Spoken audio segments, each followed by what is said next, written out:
جی السلام علیکم ناظرین اور سامعین، آج ایک اور نئے ادبی موضوع کے ساتھ حاضر ہیں۔ سب سے پہلے تو گزارش ہے کہ ہمارے چینل کو سبسکرائب کریں۔ آج ہم بات کرنے والے ہیں کہ مغربی نقاد کولرج کے نظریہ تخیل کے حوالے سے۔ کولرج کا شمار انگریزی زبان کے بڑے شعراء میں ہوتا ہے۔ وہ ورڈز ورتھ کی طرح رومانوی ادبی تحریک کا ایک نقاد اور ممتاز شاعر تھا۔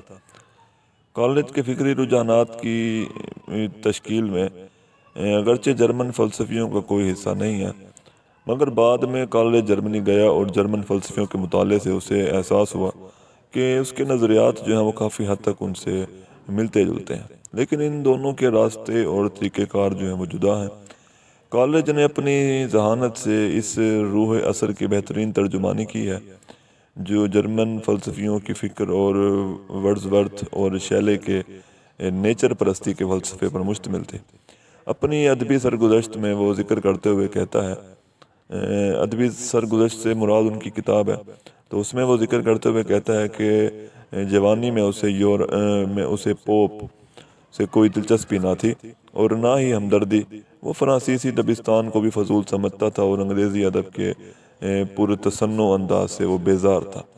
وہ کہتا ہے کہ یہ لوگ نئی بات کہنے کے شوق میں ایسی بات کر جاتے ہیں کہ حیرت ہوتی ہے۔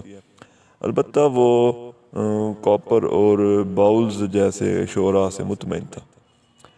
باؤلز کے بارے میں کولج نے کہا کہ وہ پہلا شخص ہے جس نے فطری خیالات کے اظہار کے لیے فطری الفاظ استعمال کیے، اور وہ پہلا آدمی ہے جس نے دل و دماغ میں موافقت اور رابطہ پیدا کیا۔ کالج کی تحریروں میں دل و دماغ کی موافقت خصوصی اہمیت کی حامل ہے۔ وہ یہ سمجھتا ہے کہ اس کے بغیر جو ہے نا وہ اچھی شاعری تقریباً ناممکن ہے۔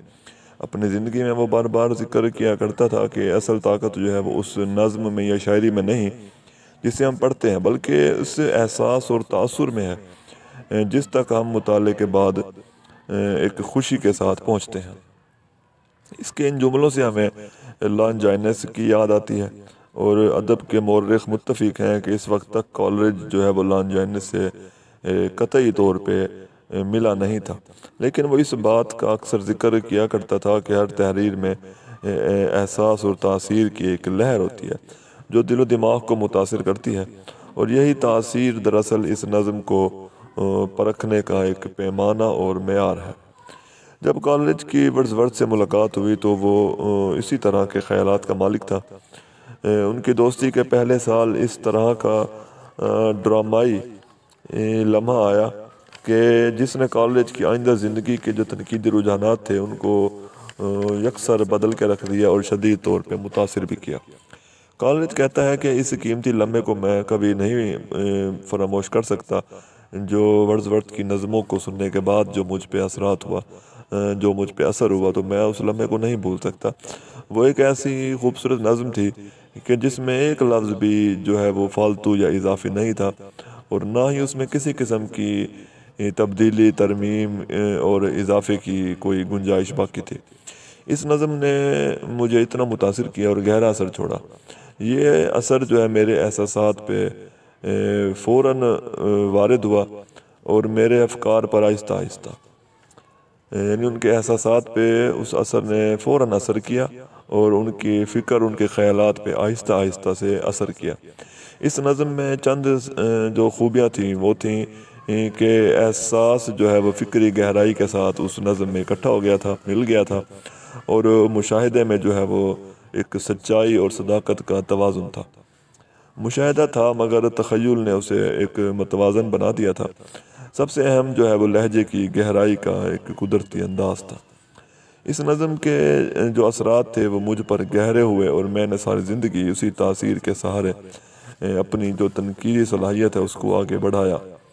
ورڈزورتھ سے ملاقات کے بعد مجھے پہلی بار یہ وہم اور شک ہوا کہ یہ واہمہ اور تخیل جو ہے وہ ایک ہی سکے کے دو رخ ہیں، اور کبھی یہ احساس بھی ہوا کہ یہ دو الگ الگ قوتیں ہیں، مگر ان کا ماخذ جو ہے وہ ایک ہی ہے۔ یوں ہم کالرج کے تخیل کے نظریے سے پہلی بار واقف ہوتے ہیں جو اس کے تنقیدی اصولوں کی بنیاد قرار پایا۔ کالج کے اس نظریے سے واضح ہوا ہے کہ جو کالج کے اس نظریے کو غلط سمجھتے ہیں انہیں سمجھ لینا چاہیے کہ کالج جو ہے وہ صرف تصوراتی یا خیالی باتیں نہیں کیا کرتا، بلکہ وہ انتہائی بامقصد طریقہ کار اور معقول طریقہ کار اختیار کرتا ہے۔ کالج کے انداز سے اگرچہ ہم اختلاف بھی کر سکتے ہیں، مگر پھر بھی اس کے جو اخذ کردہ نتائج ہیں اس کو ہم نظر انداز نہیں کر سکتے۔ اس نے بڑے بڑے شعراء کا گہرائی سے مطالعہ کیا، جو کہ اگرچہ غلطیوں سے پاک نہ تھے، پھر بھی اس نے اپنے ہی زمانے کے شاعروں کو بھی دیکھا جو صرف معمولی سی تعریف کے لائق تھے۔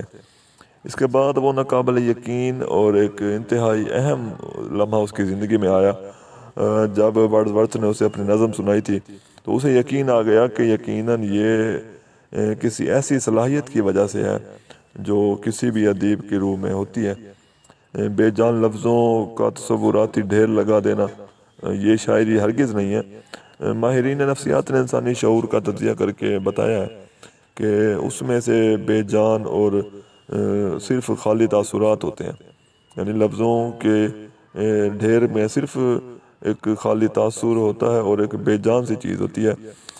چند ایک اندازے ہوتے ہیں جنہیں ہم وہم یا گمان کہہ سکتے ہیں، لیکن شاعروں نے انہی بے جان جو تصورات ہیں ان کو زندہ کیا۔ جب ورڈزورتھ جیسا شاعر جو ہے ان خیالات یا تصورات کو استعمال کرتا ہے تو اس کا معیار ہی بدل جاتا ہے۔ لیکن اگر کوئی فنکار اپنی روح کے اس تاثر سے محروم ہے تو پھر ان تصورات میں ہمیں زندگی کی کوئی لہر جو ہے وہ نظر نہیں آتی، اور وہ الفاظ جو ہیں وہ ایک بے جان جسم کی مانند ہیں جو کہ روح سے اور زندگی سے خالی ہوتے ہیں۔ کالج کے اس نظریے پہ اگر ہم غور و فکر کریں تو ہمیں پتہ چلے گا کہ یہ جو فطرت اور روح کے درمیان جو ہے مشترک تعلق کی حیثیت رکھتا ہے۔ کالج جو ہے وہ تخیل کے بنیادی اصول وضع کرنے میں لگا رہا اور اس کی فلسفیانہ تحقیق بھی کرتا رہا، اور وہ روح کے بارے میں یہ جاننے کی کوشش کرتا رہا کہ جس کے ذریعے جو ہے شاعر اپنے آپ کو فن کی مختلف حالتوں میں ظاہر کرنے کی قابلیت اور صلاحیت حاصل کر لیتا ہے۔ اگر ہم کالج کے مابعث طبیعیاتی انداز فکر کو ایک طرف رکھ کر شعور کے ذریعے اس کے تخیل کا جائزہ لیں تو ہمیں یہ بھی پتہ چلے گا کہ اس نے کوئی غلطی نہیں کی ہے، اس نے کوئی غلط بات نہیں کی ہے، کیونکہ مابعث طبیعیاتی انداز جو ہے وہ انداز فکر کو سمجھنے کے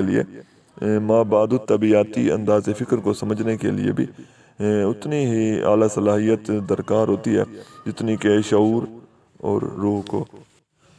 کولرج آخرکار اس نتیجے پہ پہنچ جاتا ہے کہ شعور جو ہے وہ نہ تو ایسی چیز ہے جسے ہم حواس خمسہ کے ذریعے جانچ اور پرکھ سکتے ہیں، اور نہ ہی انسان کا یہ موضوع اور انسان کا موضوع بحث ہے، کیونکہ تخیل کی قوت کسی وجہ سے جو ہے وہ روح اپنے سامنے محدود چیزوں کو پیش کر سکتی ہے، یعنی تخیل کی قوت کی وجہ سے ہی جو ہے وہ روح اپنے سامنے چند محدود چیزوں کو پیش کر سکتی ہے۔ اس طرح محدود اور لامحدود کے ملنے سے ایک ایسی صورتحال سامنے آتی ہے جسے خیال، تخیل اور وہمہ کہا جا سکتا ہے۔ اس فلسفیانہ صداقت کو سمجھنے کے لیے ہمیں عقل کے ساتھ ساتھ جو ہے وہ ایک روحانی قوت بھی ضرورت ہوتی ہے۔ مثال کے طور پہ کالج کہتے ہیں کہ ہر شے میں تبدیل ہو جانا، پھر بھی اپنی حقیقت کو برقرار رکھنا، دریا، شیر اور شعلے میں خدا کے وجود کا احساس دلانا، یہ متخیلیہ ہے۔ اس کے علاوہ کالج جو ہے وہ قوت متخیلہ کو دو حصوں میں تقسیم کرتا ہے، ایک ہے اولین متخیلہ اور دوسرا ہے ثانوی متخیلہ۔ اولین متخیلہ جو ہے وہ انسانی ذہن کی وہ طاقت ہے جس کے ذریعے جو ہے وہ حسیاتی ادراک حاصل کرتا ہے، یہ قوت لاشعوری قوت ہے۔ شاعری جو ہے وہ متخیلہ اولین متخیلہ کے ساتھ متعلق ہوتے ہوئے بھی ثانوی متخیلہ اولین متخیلہ کے ساتھ متعلق ہوتے ہوئے بھی شعوری قوت سے ہم آہنگ ہوتا ہے۔ یہ قوت جو ہے وہ اولین متخیلہ کے ذریعے حاصل شدہ تاثرات کو نئے مرکبات میں پیش کر کے نئی تخلیقات کا باعث بنتی ہے۔ کالج کا خیال یہ ہے کہ یہ متخیلہ وہ قوت ہے جو اشیاء کو باہم جوڑتی ہے، ذات کو غیر ذات میں تبدیل کرتی ہے، عقل اور جذبے کے درمیان جو ہے وہ ثالث کی حیثیت رکھتی ہے۔